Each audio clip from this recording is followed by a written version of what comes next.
Jirra jirtuu hordoftoota meeshiin faayin hundi keessanuu meeshiin faayin loogoo irraa qajeelaa jira.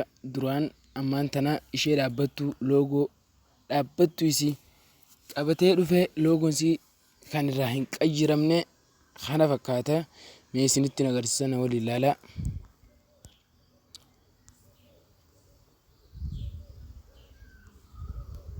Dhiifama. Kunuutii isii kana fakkaata. Loogoon meeshiin faayin isii tana fakkaata walii irraa hin qajaramu baruu qabdan. Gamanumaan chaanaala koo subscribe, share, like fi commentiidhaan yaada keessan nu hannaadha jenna.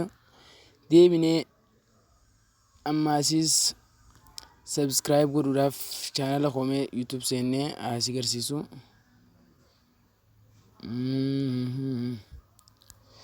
Seentaa kunuutii ni jira. Meeshiin tube jedhamu iddoo kanarratti.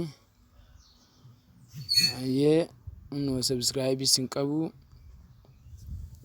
Biraamallee maarii kana galaksee duraaf bareedaa isaa qabannee isin dhiyaanna. Nageetti.